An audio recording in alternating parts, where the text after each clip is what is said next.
Bonjour, ravi de vous retrouver pour une nouvelle édition de Lumière intérieure. Cette semaine, je reçois un chanteur, compositeur, mais surtout écrivain. Il est connu pour ses romans noirs, ses fantaisies aussi, et des polars à la sauce celte, et parfois sous la Révolution française. Henri Lovenbruck est notre invité. Bonjour. Merci d'être avec nous à l'occasion de la parution de votre dernier thriller, oui c'est un thriller, qui s'appelle Les Disparus de Blackmore aux éditions XO. Donc le pitch, ça se passe en 1925. Il y a une jeune criminologue qui débarque sur l'île de Blackmore. C'est la première étudiante en criminologie diplômée à Paris. D'ailleurs, elle s'appelle Lorraine Chappell. Sur l'île de Blackmore, donc c'est près de Guernsey. Ça n'existe pas, hein, c'est une île fictive. Elle est inspirée d'Aurigny. Aurigny, c'est une des îles anglo-normandes que les Anglais appellent Alderney. Donc je me suis fortement inspiré d'Aurigny. Et là, elle va découvrir qu'il y a beaucoup de disparus, notamment la petite fille de Lord Walden, qu'elle connaît bien, qui était d'ailleurs manifestement l'amant de sa mère. Tout ça aux côtés d'un enquêteur également assez original qui s'appelle Edward Pierce et qui, lui, est un spécialiste des sciences occultes. Là, c'est un peu le démarrage de l'histoire. Peut-être que vous voulez nous en dire un petit peu plus et raconter ça mieux que moi. Non, c'était parfait, c'est très bien, c'est ça. C'est-à-dire que c'est deux univers qui se rencontrent, un univers très rationaliste qui est celui de Lorraine Chappell et un univers cartésien français, parce qu'elle est française. Très français, cartésien, et un univers un peu plus ésotérique, qui est plus anglais, qui est celui d'Edward Pierce.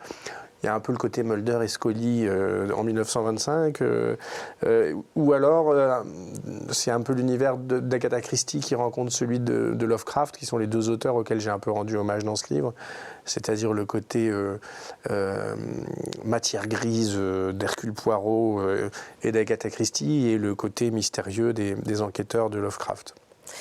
Quelles ont été vos sources d'inspiration? Comment vous l'avez construit, ce roman?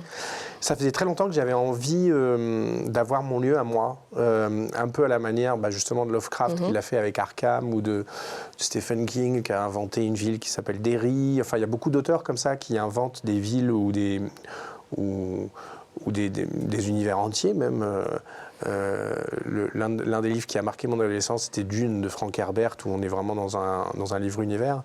Ça faisait longtemps que j'avais envie de fabriquer mon petit univers, et en particulier une île. Je pense que les années Covid, où le mot confinement a pris tout son sens, n'y sont pas pour rien. Ils sont confinés sur une île, là. Ouais, dans cette envie d'écrire dans un univers un peu clos et un peu isolé. Et donc j'ai passé quasiment 2 ans à créer l'île, quoi, et à la créer même physiquement, parce que je me suis amusé à la dessiner sur ordinateur et à la concevoir en entier, avec cette idée. C'est vrai qu'il y a des plans aussi dans votre livre. Ouais. Avec l'idée derrière la tête que d'autres auteurs puissent écrire des livres qui se passent à Blackmore.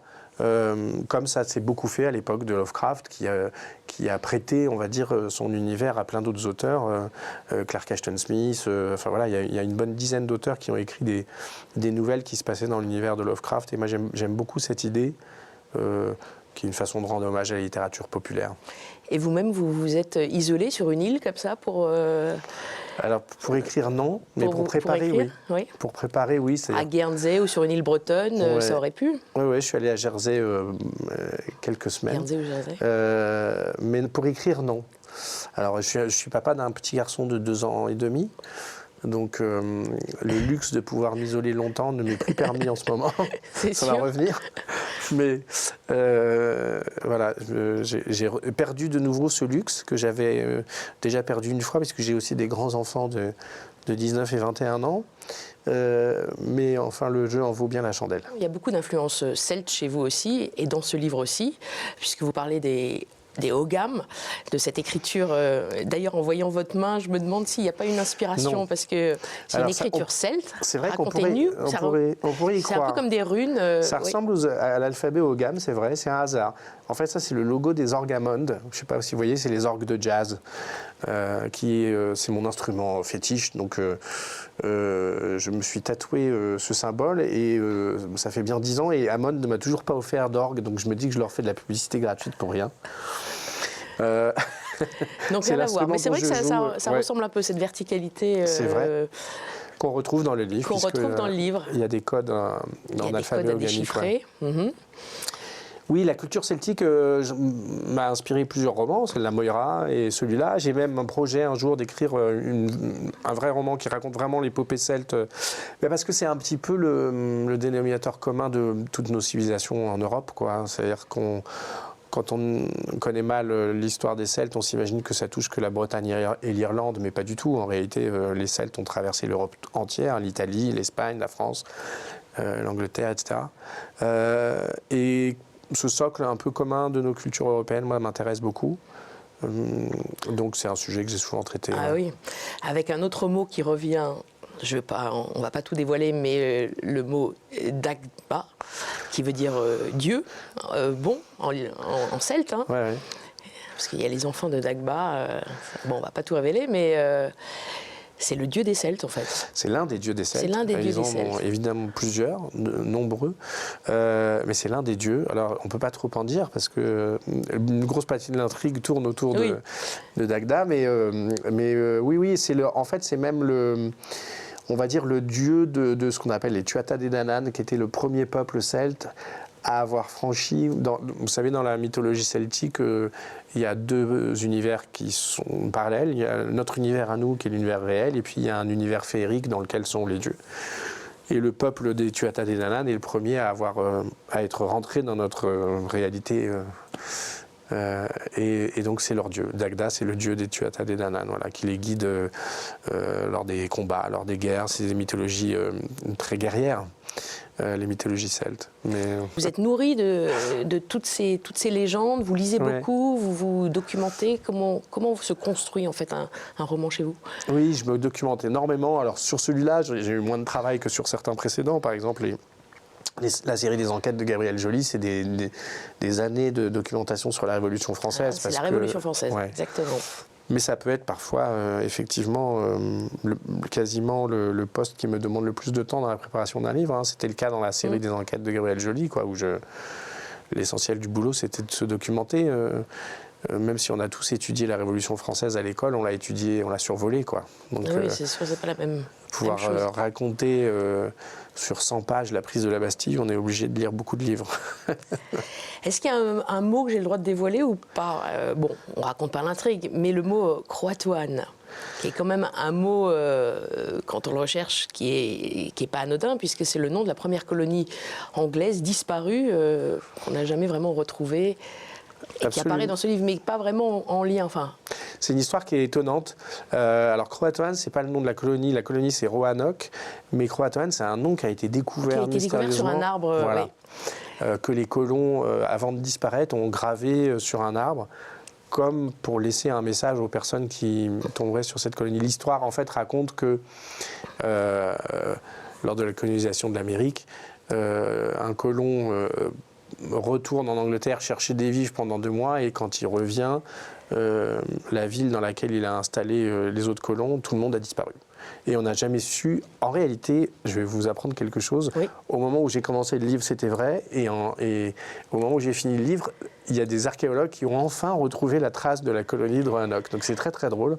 Avec une assimilation en partie, parce que j'ai regardé aussi. Ouais. C'est vrai que dans votre roman, comme on découvre des mots moi je ne connaissais pas, en l'occurrence, on a envie de les chercher. Donc c'est vrai qu'on découvre plein de choses. On apprend aussi, on tire les fils d'autres histoires.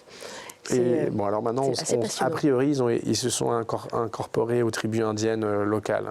Voilà. Mais ce mystère a perduré. Moi, j'aime beaucoup ça, les mystères qui durent pendant des siècles. Vous savez, les bateaux qui disparaissent. C'est ludique pour moi. Il y a pas de. J'ai jamais pensé que la colonie de Roanoke avait été enlevée par les extraterrestres. Oui. Je me suis toujours dit qu'il devait y avoir une explication. Cette théorie-là n'était pas valide. Qu'il devait y avoir une explication un peu plus simple, plus rationnelle. Mais finalement hyper intéressante, parce que ça veut dire que ces deux civilisations se sont mêlées bien plus tôt qu'on ne pouvait l'imaginer, quoi. Comme vous avez le livre près de vous, vous nous partagez une lecture. Comme ça, on se plonge un petit peu. On veut savoir plus peut-être sur Lorraine Chappell. C'est ça. C'est-à-dire une jeune fille particulière. L'héroïne est donc la première jeune femme à rentrer à l'Institut de criminologie de Paris, qui a été créé en 1921, si mes souvenirs sont bons. Et on est encore à une époque où les femmes font très peu d'études, n'ont pas accès... C'est pas une histoire vraie, il y a des... Alors, dans son cas, elle, non. Mais il y a probablement... Alors, il y a eu peut-être une première femme. Oui, voilà, c'est à peu près à cette époque-là que les femmes commencent un peu à pouvoir entrer dans les universités, mais encore de manière très difficile, c'est-à-dire qu'elles sont extrêmement minoritaires. Mais ma petite Lorraine a beaucoup de caractère, oui. Et notamment, elle a un franc-parler. Elle a un franc-parler. Si l'ordinaire consiste à ne pas oser verbaliser ses pensées de peur de heurter son interlocuteur, en effet, je ne m'y inscris guère. Les filtres sociaux m'ont toujours paru être une terrible perte de temps. Si une personne que je rencontre doit ne pas aimer ma façon de penser, par courtoisie, je préfère qu'elle le sache tout de suite. Un psychiatre qu'on m'a présenté récemment m'a dit que je souffrais probablement d'un syndrome de désinhibition, peut-être causé par la maladie de Pic. Je lui ai aussitôt répondu qu'il était épouvantablement laid. Voilà. C'est vrai ou pas? Ça existe, ça? Oui, c'est une maladie extraordinaire que j'aimerais avoir, en fait. Oui, j'allais vous demander, vous avez un lien avec cette j'aimerais pas l'avoir, maladie, entre guillemets? J'aimerais avoir ce symptôme-là. Être vraiment franc? Oui, c'est-à-dire les gens qui ont cette maladie de Pic n'ont pas le sentiment de heurter les gens en disant absolument tout ce qu'ils pensent, quoi. Ça peut donner des dîners très très drôles, des dîners de famille très drôles, oui. J'imagine. On se met tous des filtres. Après, il n'y en a peut-être plus des dîners avec des gens comme ça. Au bout d'un moment, tout explose. Très vite, ils ne sont plus invités que dans les dîners, les dîners un peu façon comiques. Festen. Voilà. Mais on se met tous des filtres, évidemment, avec qui que ce soit, hein, même avec les personnes les plus proches, même avec ses enfants, même avec son compagnon ou sa compagne, avec ses parents, on se met tous des filtres. C'est une espèce de code social. Et c'est très intéressant. Moi, je trouvais ça très intéressant d'un point de vue romanesque d'imaginer une femme qui n'en a plus. Oui, c'est très... Voilà. Tout de suite, en plus, vous ouvrez la voie tout de suite. Dès les premières lignes, on voit cette jeune femme très, très intrépide et avec un franc-parler incroyable. Ouais. C'est rafraîchissant. Un artifice littéraire ou cinématographique qui a déjà été utilisé. On le trouve souvent dans des films. Par exemple, quelqu'un qui se sait condamné, qui apprend qu'il a un cancer et qu'il lui reste 3 mois à vivre, en général perd toute inhibition. Et ça donne des films merveilleux. Hein. Il y a un film dont le titre m'échappe, avec Dupontel, dans lequel il apprend qu'il est gravement malade et le film est magnifique. Il y avait Le temps d'un week-end avec Al Pacino, pareil, qui était très très beau. Parce que finalement, c'est intéressant de s'imaginer qu'est-ce qu'on dit aux gens si on leur dit exactement tout ce qu'on pense. Et qu'est-ce que me diraient mes parents s'ils me parlaient en toute franchise. On va essayer de faire ça, tous les deux. Allons-y. Avec la maladie de Pic, je vous propose de passer à la deuxième partie de notre émission. Je vais m'éclipser et je vais vous proposer 4 mots. À vous de nous les commenter, de nous les éclairer, avec ou sans maladie de Pic. Je vais essayer de tout de suite, ne pas être inhibé.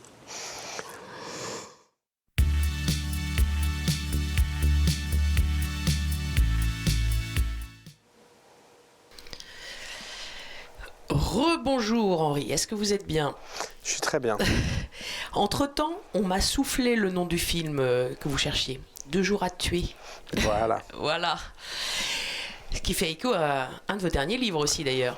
J'irai tuer pour vous, c'est vrai. J'irai tuer pour vous. Qui est encore plus sombre. Qui est encore plus sombre. Allez, je vous propose le premier mot. C'est le mot Moïra. La Moïra, c'est la déesse du destin. On les appelle les moires dans la mythologie grecque. C'est ces 3 déesses du destin qui tirent le fil de nos vies. Et ça a été mon premier succès littéraire, puisque j'ai écrit une trilogie de fantaisie qui s'appelait La Moïra. Mais c'est aussi Marie. En tout cas, c'est la façon dont on prononce le prénom Marie en Irlande, Moira. Donc ça englobe beaucoup de choses pour moi, et beaucoup de bons souvenirs. Quoi d'autre? Comme ça évoque le destin, effectivement, en grec. Racontez-nous un peu votre destin. Étonnant. Je me suis toujours battu pour pour l'accomplir. C'est-à-dire que j'ai un défaut qui est parfois une qualité. J'ai un excès de confiance en moi que j'assume parfaitement. Je suis conscient d'avoir un excès de confiance en moi, mais j'ai toujours cru et j'ai toujours pensé qu'il fallait que je croie à ma capacité de faire ce dont je rêvais. Et quand j'ai des nouveaux défis, je pars jamais perdant, je pars toujours gagnant. Bon, on dit quand on perd, c'est jamais un échec, c'est toujours un apprentissage. Et donc j'ai toujours suivi cette espèce de chemin que je m'étais tracé depuis que je suis tout petit. Je veux être écrivain. J'ai toujours voulu être auteur, écrivain ou musicien, l'un des deux. C'est terrible parce que c'est extrêmement prétentieux, ça peut paraître extrêmement prétentieux, mais j'ai toujours su que j'y arriverais, quoi. Alors je n'ai jamais su dans quelle mesure et si je pourrais en vivre, mais j'ai jamais douté. Voilà. Alors c'est à la fois un défaut et une qualité. C'est une qualité parce que parfois ça m'a poussé à faire des choses que j'aurais peut-être pas faites si j'avais pas eu cette confiance. Et puis c'est aussi un défaut parce que ça m'a fait parfois rencontrer un peu trop rapidement des murs que je n'aurais pas pris. C'est-à-dire un accident de moto, par exemple, ça peut souvent être dû à un petit excès de confiance. Ah oui, effectivement. Donc, très tôt, vous avez été habité par cette vocation d'être écrivain.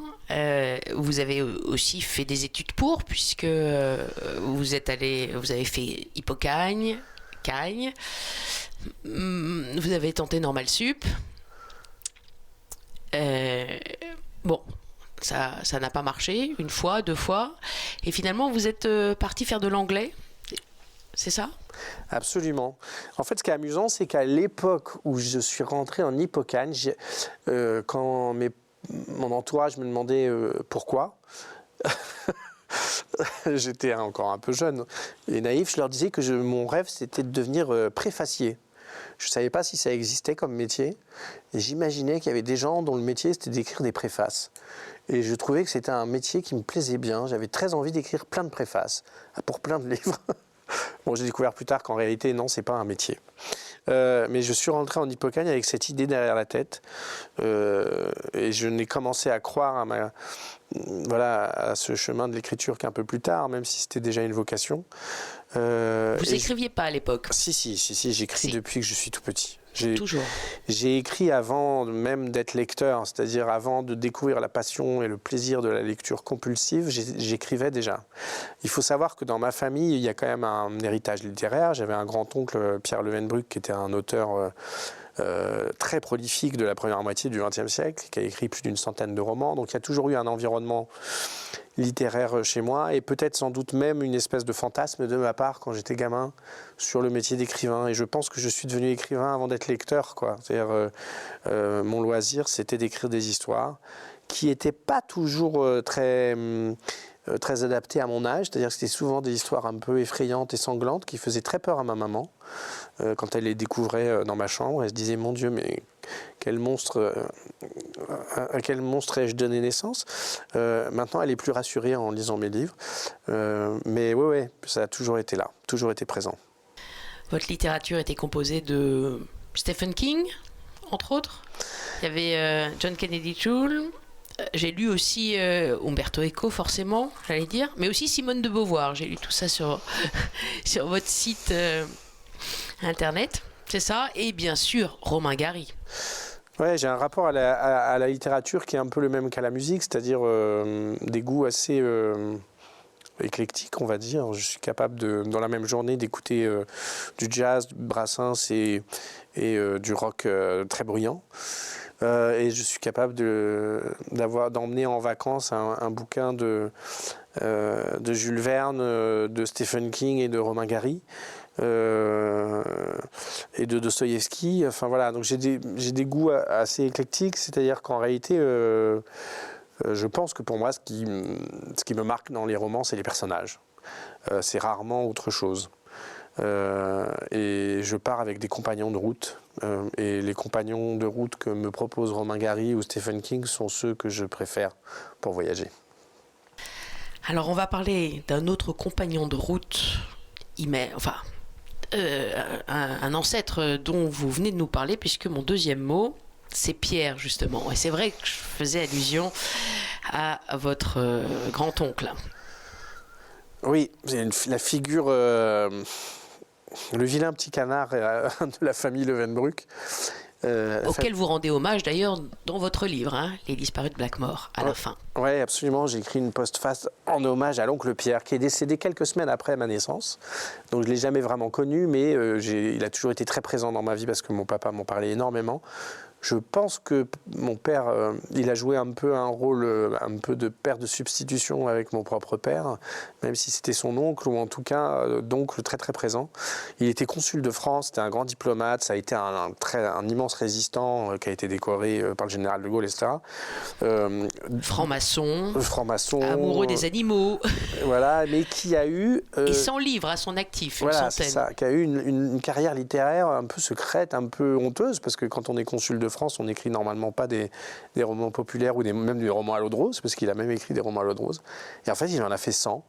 Ouais, je pense qu'il y a une part de génétique dans la vocation que j'ai rencontrée et qui me vient de l'oncle Pierre, cette espèce de...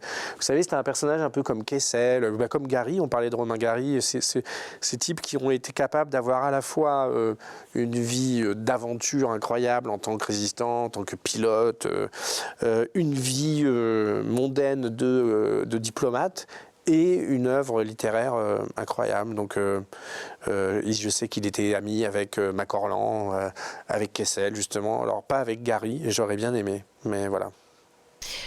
Parmi les romans qu'il a écrits, certains titres pourraient évoquer les vôtres d'ailleurs. Par exemple, Les Captifs de la Vierge Rouge. Oui, c'est vrai. Quel est votre préféré? Vous les avez lus? Oui, je les ai lus. Tous? Oui, ils sont très très courts. Vous savez, c'est les romans, en fait, c'est plus ce qu'on appelle des novellas, c'est-à-dire des romans très courts qui étaient publiés dans les éditions Talendier dans les années 20, ou à l'époque où c'était presque du feuilleton, quoi. Donc c'était des romans assez courts. Je les ai lus par... amour familial, parce qu'en réalité c'est pas très bon, ça a beaucoup vieilli, c'est très désuet, mais il a écrit 3 livres qui seront magnifiques, dont mon favori c'est les Bouches inutiles, dans lesquelles il raconte sa captivité pendant la guerre chez les Allemands, et qui est un très très beau livre. Il y a aussi Le Secret de l'Antarctique, Les Compagnons du Dragon Noir, La Vengeance du Fétiche. On dirait des titres de Tintin aussi, oui. Un peu, hein. Pas que. Mais oui, c'est cette littérature populaire à laquelle j'ai rendu hommage, notamment avec Gabriel Joly. Donc moi, j'ai appelé Le Loup des Cordeliers, Le Mystère de la Main Rouge et L'Assassin de la rue Voltaire. C'est exactement le même genre de titre, quoi. Voilà, c'est ça. Vous vous êtes inspiré de ces titres à lui? Je lui ai rendu hommage, en tout cas. Alors, pas qu'à lui, à toute cette culture-là et à toute cette littérature-là des années 20-30. Littérature populaire plutôt feuilletonnante de ces années-là, oui. L'un de vos grands succès, c'est aussi L'Apothicaire. Racontez-nous un peu comment vous l'avez façonné, cet apothicaire. Alors, L'Apothicaire, c'est un livre qui est plus philosophique, qui est moins ludique et moins dans l'hommage rendu à la littérature populaire. On est plutôt dans un livre d'introspection, puisque le héros part faire le pèlerinage de Compostelle dans l'espoir de retrouver le souvenir d'une personne dont il sait qu'elle a disparu de sa vie, mais il ne sait pas qui est cette personne. Il prend conscience un jour qu'il manque quelqu'un dans sa vie, qui était présente et qui a disparu et dont il a oublié tout souvenir. Et dans l'espoir de retrouver le souvenir de cette personne, il part sur la route de Compostelle. Donc c'est évidemment un livre très introspectif et un livre sur l'altérité et l'altruisme et la quête de la fraternité, la quête de l'autre, quoi. C'est un de mes livres auquel je suis particulièrement attaché, L'Apothicaire. Ouais. Et comme on parle de L'Apothicaire, parlons de Sérum aussi. C'est une série que vous aviez commencé à faire. Il y a eu la saison 1. Vous êtes allé jusqu'à l'épisode 6. C'était, je crois, il y a 10 ans maintenant. Et on attend la suite, Henri Leeuwenbruck. Qu'est-ce qui s'est passé entre-temps ? Il s'est passé beaucoup de choses. Beaucoup de choses. C'est-à-dire que le format du roman-série a très évidemment très vite intégré la télévision. La télévision s'en est mêlée et ça a un petit peu mis le bazar dans cette affaire. Donc la suite sortira un jour, mais on va dire que les délais de production de séries télé et les aléas de la production audiovisuelle ont fait que tout ce projet a pris beaucoup de retard. Voilà. Donc on peut attendre un retour quand même bientôt. La saison 2 ? Oui, oui, absolument. Elle est quasiment écrite en fait. Il n'y a plus qu'à. Il n'y a plus qu'à. C'est un moyen que vous aimez bien, la télévision ? Vous préférez la musique ? On peut parler de musique aussi un peu, parce que vous écrivez aussi pour d'autres. Vous êtes proche de Renaud notamment. Ouais, j'ai collaboré un peu avec Renaud, et puis c'est surtout un grand ami, mais j'ai travaillé un peu avec lui sur son album de reprise des ballades irlandaises. Alors, en tant que consommateur, la télé, énormément. Je suis un grand friand de séries télé. En revanche, en tant qu'auteur, pas du tout. C'est-à-dire que l'écriture dans le monde audiovisuel, je le fais très très peu, très rarement. J'accepte très rarement les sollicitations qu'on peut avoir. Quand on est écrivain, on est souvent sollicité pour écrire des scénarios, et en général, je refuse parce que je chéris trop le rapport très particulier qu'on a quand on est écrivain avec son éditeur, en l'occurrence moi avec son éditrice, puisque j'ai une éditrice qui s'appelle Sarah Hirsch, qui est une éditrice formidable, et je sais que le processus d'écriture, c'est elle et moi, et personne d'autre. Et je lui fais toute confiance, j'écoute tous ses conseils, et c'est un plaisir de travailler avec elle, alors que les quelques expériences audiovisuelles que j'ai eues, c'est pas avec un interlocuteur, mais avec 10, qui ont tous les 10 des avis dissonants et différents, et c'est un cadre où l'absence de sérénité m'empêche d'écrire. Donc je suis plus consommateur qu'acteur en télévision. Par contre, la musique, oui, alors ça, il ne se passe pas une journée sans que je fasse de la musique. Quelle musique ? Et quel instrument ? Eh bien, un peu de tout. Ma culture, c'est le rock, évidemment, plutôt. Je dis évidemment non, d'ailleurs, c'est pas évident. Mais enfin, on va dire que je suis né dans les années 70 et que j'ai grandi avec le rock des années 70. Et vous avez vécu en Angleterre ? J'ai vécu en Angleterre. Vous avez une licence ou maîtrise d'anglais, vous êtes un anglophile. Un anglophile, voilà. Donc les groupes que j'écoutais, la musique n'était pas seulement importante, mais les paroles aussi, puisque j'y prêtais attention. J'ai fait du piano très jeune, donc je suis devenu organiste dans plusieurs groupes de rock dans les années 80, on va dire. Mais j'écoute des choses assez variées, et quand j'écris, ces derniers temps, c'est plutôt de la musique orchestrale que j'écris pour des courts-métrages, pour des petits films, pour des documentaires ou pour mes propres créations. Et là, on est plutôt dans la musique instrumentale et orchestrale. Je vous propose de passer à notre troisième mot, qui va résonner aussi en vous. C'est le mot testament. Testament. Oui, j'ai écrit un roman qui s'appelle Le Testament des siècles, qui a été mon premier polar, en fait, en réalité. Je l'ai écrit en 2003 et ça a marqué mon arrivée chez mon ancien éditeur, qui était les éditions Flammarion, à l'époque où ces éditions étaient encore dirigées par l'un des derniers héritiers de la famille Flammarion, à savoir Charles-Henri Flammarion, descendant de Camille Flammarion, le fameux astronome qui avait monté cette maison d'édition. Donc il y a un petit aspect testamentaire aussi là-dedans. Et donc j'ai publié mon premier polar là-bas, Le Testament des siècles, dans lequel je racontais le parcours. C'est un livre qui m'a causé beaucoup de difficultés, parce que, si vous voulez, j'ai écrit un livre qui ressemble énormément au Da Vinci Code 6 mois avant le Da Vinci Code. Et donc je ne vous cache pas que quand le Da Vinci Code est sorti, j'étais très agacé de voir qu'il en avait vendu 40 millions et moi 8000. Puisque je racontais la même histoire que lui, mais 6 mois avant, quasiment. À savoir que... C'est incroyable, cette synchronicité, effectivement. Ouais. Alors, depuis, j'ai beaucoup travaillé sur le sujet, mais en gros, je racontais l'histoire d'une Anglaise qui venait en France, qui s'appelait Sophie, et qui découvrait dans un tableau de Léonard de Vinci l'héritage d'un message laissé par le Christ. Et quelques mois plus tard, je vois sortir un roman qui s'appelle Da Vinci Code et qui raconte l'histoire d'un Anglais qui vient en France et qui rencontre une femme qui s'appelle Sophie et qui découvre un message caché de Jésus dans un tableau de Léonard de Vinci. Donc je vous avoue que quand j'ai lu la 4e de couverture, j'étais un petit peu agacé. En réalité, les gens qui ont lu les 2 Même livres... étonné, non? C'est incroyable. Ouais, agacé, vraiment.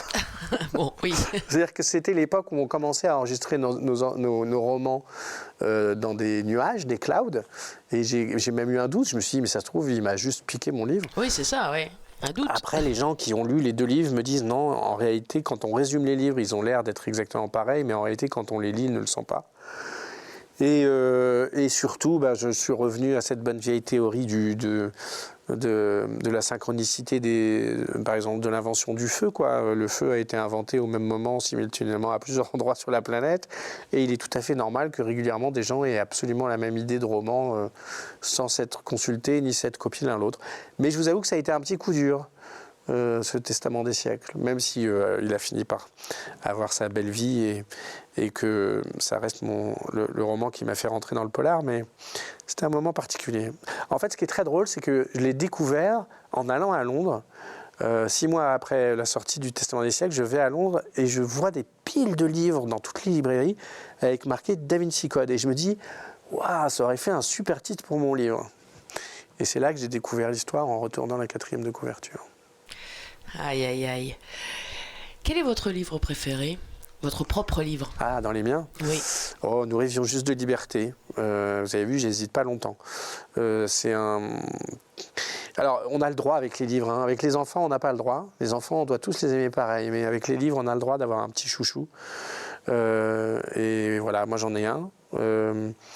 Et je me prépare à lui donner un petit frère. Probablement... pas cette année, mais l'année prochaine.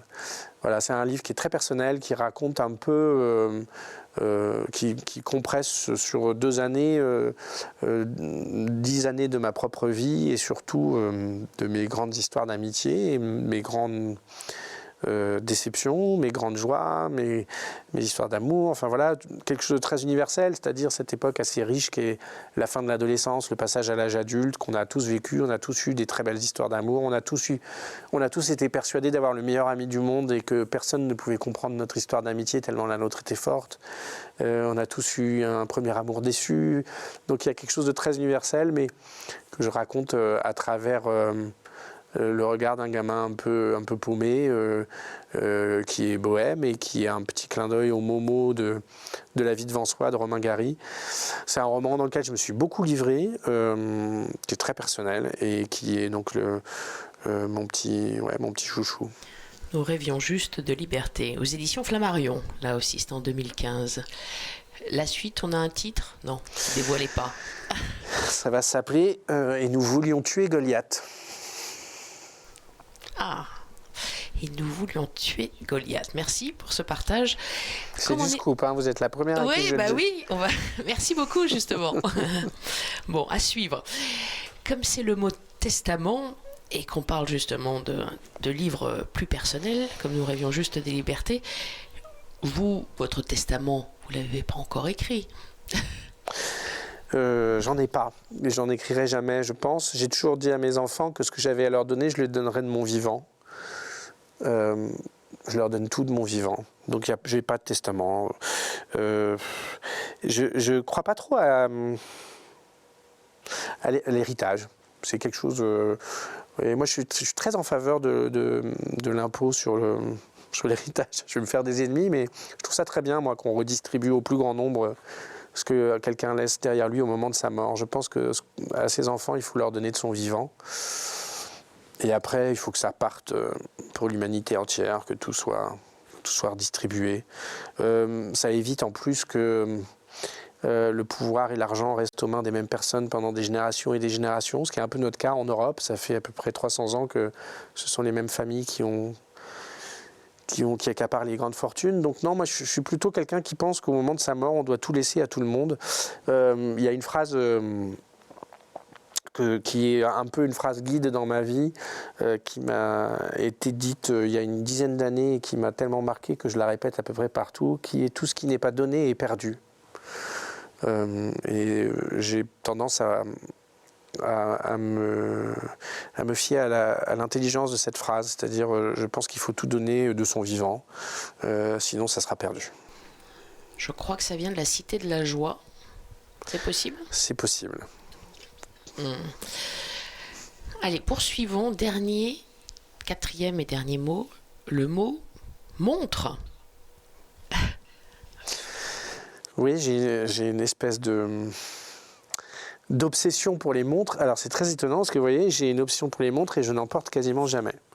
Mais je les collectionne en revanche. Alors en fait, l'histoire remonte à mon accident de moto, donc en 2005 ou 2006, je ne sais plus si ma mémoire est bonne, où j'ai eu un accident très grave à moto et ma montre s'est brisée et donc elle s'est forcément arrêtée à l'heure précise de l'accident, où j'ai failli passer du mauvais côté du miroir, comme on dit.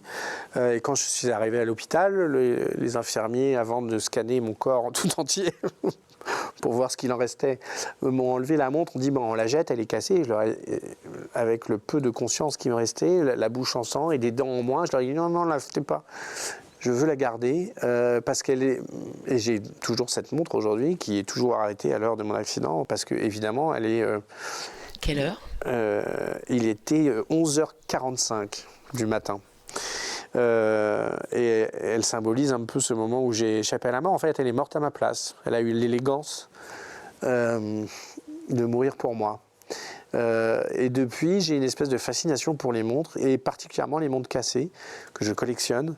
Et il y a beaucoup de gens qui connaissent cette espèce d'obsession étrange, qui ne mérite pas l'internement, mais peut-être une petite analyse, m'offrent des montres cassées et je leur demande toujours de me raconter comment elle a été cassée. J'aime bien connaître l'histoire des montres. Et puis j'ai eu un très beau cadeau pour mes 40 ans, donc il y a 10 ans. Mes amis les plus proches m'ont acheté une très très belle montre. J'ai ouvert le paquet, j'ai regardé la montre, ils ont pris des marteaux et ils l'ont cassée devant moi. Et c'était magnifique parce que n'importe quelle autre personne aurait été évidemment très très déçue, et pour moi c'était extraordinaire parce que voilà, aujourd'hui j'ai cette montre que mes amis les plus proches ont brisée devant mes yeux, chacun avec un marteau. Voilà, et il y a évidemment toute une symbolique derrière qui est le temps, le Forcément. contrôle du temps. Est-ce qu'on peut l'arrêter, est-ce qu'on peut le contrôler ? L'arrêt du temps, ça ressemble à ça un peu ce que vous racontez. Il y a un syndrome Peter Pan derrière ma fascination pour les montres cassées, c'est évident. Je suis quelqu'un qui a très très peur de, non pas de vieillir, mais de mourir. Ouais. La mort est pour moi un concept et une idée très très pénible. J'ai pas peur de vieillir, la vieillesse me fait pas peur, mais la mort, ouais, énormément. Qu'est-ce qui vous fait particulièrement peur ? Le fait de souffrir, de ne plus être là Le fait de ne plus être là, le fait de souffrir, non, de ne plus être là, c'est-à-dire j'ai un amour de la vie intense, j'adore cette vie, y compris dans les mauvais moments, hein, j'adore vivre des mauvais moments. Je trouve qu'on se sent jamais aussi vivant que quand on traverse des joies et quand on traverse des peines. Et j'ai tout simplement pas envie que ça s'arrête. J'ai peu de foi en la vie après la mort. J'ai beau avoir été élevé par des parents très croyants et pratiquants, etc. Moi, j'ai pas hérité de leur foi sur la possibilité d'une vie après la mort. Et donc, j'ai tout simplement pas envie que ça s'arrête, quoi. Je suis très content comme ça. Et et c'est depuis que je suis tout petit. Hein. C'est-à-dire que c'est une angoisse. L'angoisse de la finitude m'habite depuis que je suis de la petite enfance. Je me réveillais vers 5 ou 6 ans en sueur en disant à ma maman que je voulais pas mourir. Et ça continue. J'ai pas du tout envie d'arrêter. Je suis bien. Et la finitude des autres, vous l'avez souvent côtoyée ? Ouais, bien sûr. Bien sûr. Bah, c'est pareil. C'est pareil, c'est un miroir en plus. Ouais. Et puis je crois qu'il va falloir s'habituer à la côtoyer de plus en plus. Je pense que c'est le lot de toute personne qui vieillit. Puisque là j'ai bientôt 51 ans. Donc il va falloir que je m'habitue. Là je vois mes parents qui sont tous les deux octogénaires maintenant. Il faut qu'ils apprennent à voir les gens disparaître un peu autour d'eux. Mais ouais, c'est pas un sujet c'est un sujet qui est assez pénible pour moi. J'ai toujours eu Et donc je pense que ma fascination pour les mondes cassés vient de là, quoi. C'est-à-dire cette espèce de rêve inepte que je peux arrêter le temps. Bon, je vais peut-être y arriver. Hein. Un rêve de toute puissance, encore une fois. Juste si vous êtes un homme très confiant, vous disiez au début. Oui. Si je pouvais faire en sorte qu'on arrête de mourir, ce serait pas mal. En réalité, c'est pas vrai, hein, je le pense pas. C'est-à-dire que je sais très bien que la mort est absolument nécessaire et que ce serait un drame si les gens ne mourraient plus. D'abord parce que les générations après les nôtres ne pourraient jamais accéder au pouvoir. Il faut que les vieux meurent pour que les jeunes puissent enfin s'épanouir. Mais dans mon cas, j'aimerais bien continuer à vivre. On l'a bien entendu.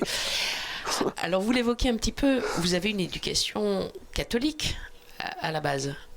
Vous avez fait tous vos sacrements, baptême, communion, profession de foi. Profession de foi. Marié à l'église Marié à l'église, divorcé à la mairie. Oui. Et donc voilà, oui. Absolument. Du côté de mon père comme de ma mère, surtout de ma maman qui vient du Pas-de-Calais, qui est dans une famille très croyante. J'ai reçu une éducation religieuse. Je suis même allé à partir de la seconde dans un lycée privé catholique qui était Saint-Michel de Picpus. Mais j'ai perdu la foi assez jeune, vers 14-15 ans. J'ai des souvenirs de foi, c'est-à-dire j'ai des souvenirs de moments un peu magiques comme ça, mais j'ai perdu la foi au sens où mes parents l'entendaient assez jeune. J'ai plutôt aujourd'hui une espèce de...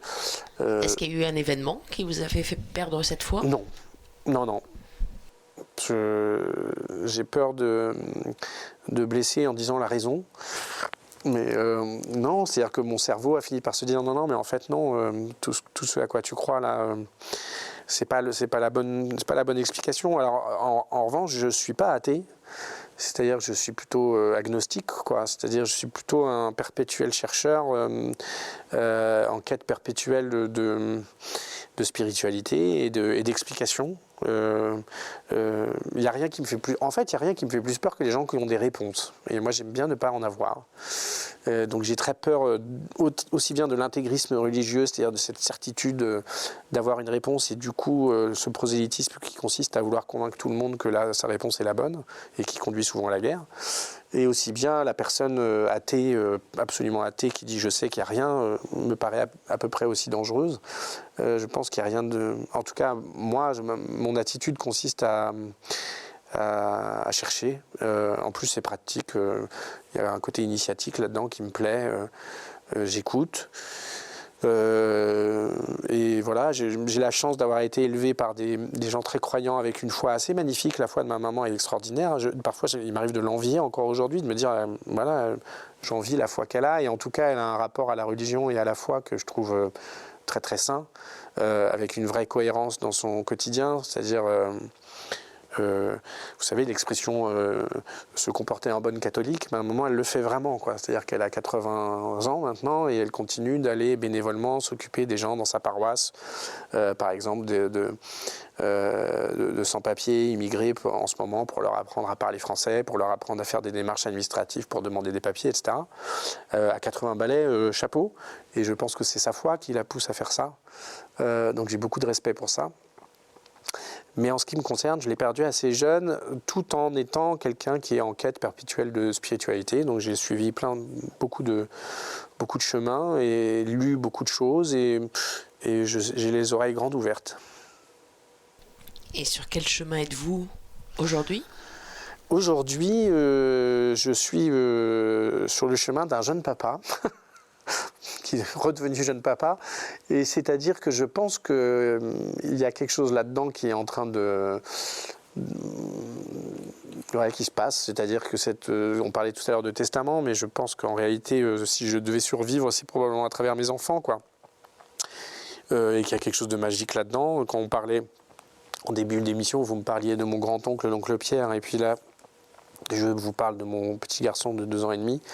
Il y a une espèce d'évidence dans cette lignée de transmission. Ouais, c'est peut-être là, l'immortalité, elle est forcément là. Ils sont baptisés, vos enfants ? Ils sont baptisés à la mairie. Ils ont fait des baptêmes, je leur ai fait des baptêmes républicains. J'ai pas la foi, donc ça n'aurait pas de sens pour moi de les emmener se faire baptiser. Vous êtes cohérent. Ouais. Absolument. Ça n'aurait pas de sens de les emmener à l'église se faire baptiser. En revanche, j'ai toujours demandé à maman de leur expliquer sa foi à elle, et pour qu'un jour ils aient le choix. C'est-à-dire que si adultes, ils ont envie de se faire baptiser, ils auront tous les outils et tout le chemin pour le faire, parce qu'ils ont...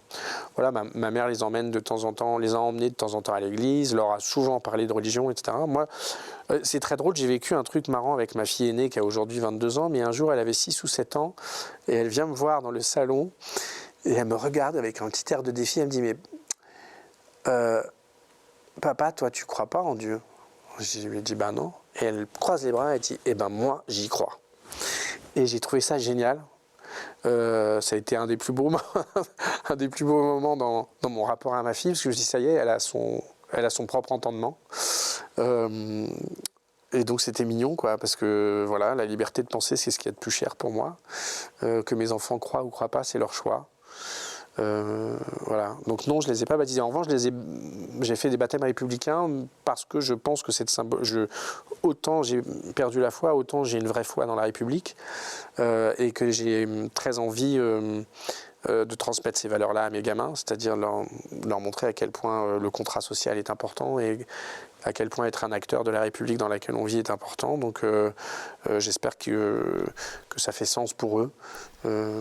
Et puis si un jour ils ont envie d'aller se faire baptiser dans une église, évidemment que je leur donnerai la main pour les y accompagner. Merci beaucoup, Henri Lovenbruck, pour tout ce partage. J'arrive auprès de vous pour la conclusion. À tout de suite. À tout de suite.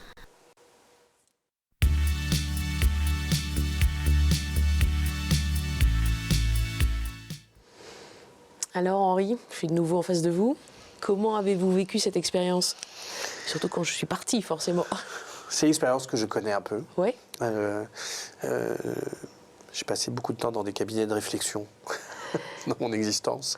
Chez des psychanalystes, c'est ça? Non, et puis quand on est écrivain, vous savez, moi j'écris dans ma cave, figurez-vous.